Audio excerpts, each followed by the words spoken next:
تاسو د ټول د علاقې مشرانو د لالکو د میاګانو فریق د قیومو د ډي آر سي چیرمین صاحب د ده نورو ملګرو نهایت مشکور یم چې دی دلته رالو او د پولیس د شکریه ادا کولو لپاره او په دې سلسله کې رالو چې په 2 تاریخ باندې د شپې موږ ته اطلاع میلاو شوه چې په کوز لالکو کې د شیرزاده ماشین ته اور لګېدلی دی د اطلاع میلاوېدو سره زه او د صخرې انچارج بختي عظیم موږ بر وخت ورسېدو او بلکې په داسې سپاټ موږ ولیدو چې هغه اور لګېدلی و موږ د فایر بریګیډ ګاډو سره هم رابطه قایم کړه خو چونکې د لارې د دشوارۍ د وجې نه فایر بریګیډ ګاډي د لارې نه واپس شو د هلته مقامي خلکو مدد سره هغه اور قابو شو او په نتیجه کې چې د شیرزاده ماشین هم وسوځېدو او په هغې کې ورسره 3 ګاډي دم سوي خو چونکې د کوز لالکو د ټولو خلکو دا یو د پولیس نه یو شکوه وه چې یاره دا همچو قسم والیدات دا کیږي او تر اوسه پورې زموږ د غل پته نه لګي د عوام په تعاون سره او د خپل د جناب ډي پي او صاحب د خصوصي هدایاتو او د اس پي صاحب اپر په خصوصي هدایات او د اس ډي پي او صاحب سرکل مټې د خصوصي په هدایاتو باندې زه وچلېدم هغو ما ته په دې کې زموږ ډي پي او صاحب ډېره غټه دلچسپي اخیستې وه چې دا ملزم به معلوموئ موږ خپل جدوجهد وکړو په هغې له ما ټیم جوړ کړو چې په هغې کې بختي عظیم و زما اډیشنل ایس ایچ او او نور د علاقې مشرانو زما سره بھرپور تعاون وکړو او موږ اصل ملزم ته ورسېدو او هغه موږ گرفتار کړو او هغې باندې باقاعده اف آی آر شوی دی او بس دغه نو دا قوم چې نن راغلی دی د صرف د پولیس د شکریه دپاره راغلی دی چې یاره پولیس نه موږ زموږ تسلي وشوه چې او واقعي پولیس خپل کار کوي نو مزید هم خدای دې داسې واردات نه راولي او که راځي نو موږ به هم د هغې دپاره بھرپور زموږ حوصلې بلندې دي او انشاءالله موږ به غلط قسم سړي ته لار نه ورکوو او زما خو د الله سره دا وعده ده چې انشاءالله ما کړي هم دي بیا به هم کوم بیا به هم کوم او جرایم پیشه سړي ته موږ د عوام چې زما سره تعاون نو انشاءالله لار به نه میلاویږي الن ساعت موږ په دې مقدمه کې گرفتار کړی دی او کسټډي لو پیش کړی دی چې کسټډي موږ ته میلاو شي مزید تفتیش جاری دی چې یاره نور د هغه سره څوک موجود دي څوک ورسره په دې والیدات کې شریک دي آیا دی یوازې دی او که دغه دی آیا د دې نه مخکې 10 والیدات کړي دي او که نه دي جیم بسم الله الرحمن الرحیم نن موږ زموږ د سوات د پولیس د ډي پي او صاحب او زموږ خاص کر زموږ د مټ د کالاکوټ د تانې ایس ایچ او صاحب د اډیشنل ایس ایچ او زموږ د صخرې د چوکۍ د انچارج صاحب شکریه ادا کوو چې هغو داسې یو کیس ټریس کو چې هغه د ډېر وخت نه د لالکو د خلکو دپاره د پریشانۍ او د دغه یو سبب و چې دا ډېر کیسونه مخکې شوي دي خو دا ټریس شوي نه او دوی همت وکړو او دوی دومره دغه وکړو چې لکه دا د علاقې د خلکو د په تعاون باندې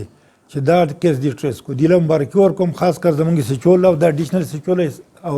انچارج چوکۍ صخرې له مبارکي ورکوم چې دوی کامیاب شو دي دغه شو د عوامو په دې باندې ډېر اعتماد دی او ډېر دغه د ډي پي او صاحب نه خاص کر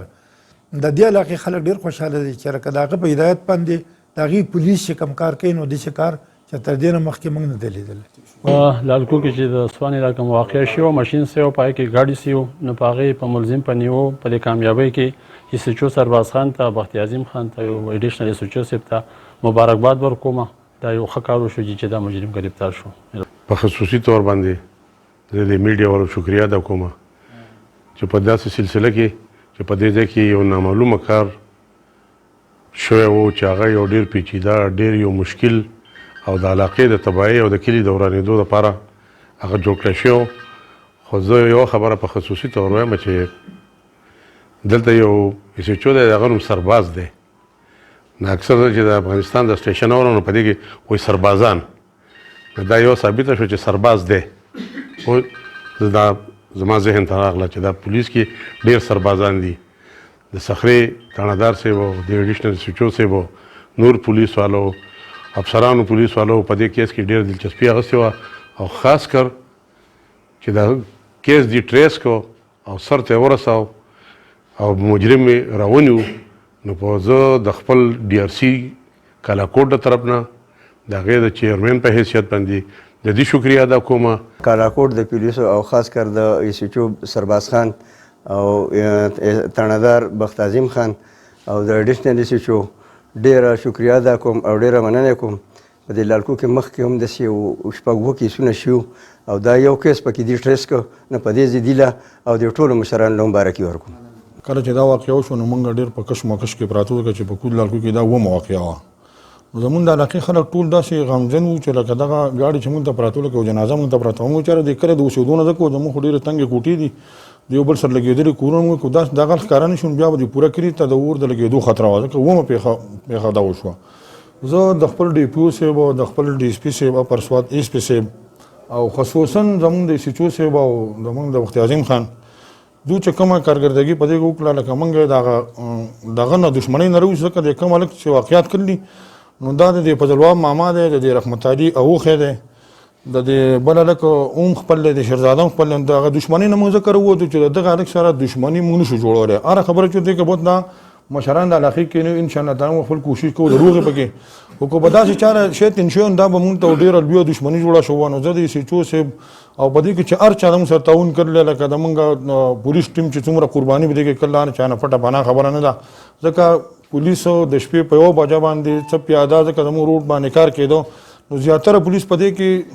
د علاقې پولیس پیاده را رسېدلي او زموږ ایس ایچ او صاحب هم زیاته پورې پیاده رامنډه کړله زه په خپله ولاړم ځکه موږ خو زیات د پولیس په هغه خبره بیا تنقید کوو. زما د تراجم کې بیان ورکړی د وزیر اعلی صاحب په باره کې چېرې وزیر اعلی به ګرونه زما منه چې وزیر اعلی دا چاته نه و چې ته راشه اور واچوه وزیر اعلی دا چاته نه و چې ته غلا وکړه خو لکه موږ خو بیا تنقید په پولیس باندې او په صوبایي حکومت او په دې باندې کوو په دې کې صوبایي حکومت هم خپل زموږ سره وخت رابطې کړي دي خپل کوشش یې کړلی خو زه خصوصا زموږ ایس ایچ او صاحب د ډي پي او صاحب زه خصوصي شکریه ادا کوم چې موږ ته داسې ایس ایچ او تعینات کړی دی چې دلته کې به انشاءالله چې څوک جرم کوي نو به یا به د علاقه پرېږدي او یا به راځي او په دې کالاکوټ په تاڼه کې به سرنډر کېږي کو دا نه نو دا دوه خبرې زه ورته ښه کولم چې څوک جرم کوي نو یا د دې سرباز خان ایس ایچ او صاحب په وخت کې دا علاقه پرېږدي او یا دې راشي او د کالاکوټ په تاڼه کې د پوځ راکاږي چېرې زه به جرم نه کوم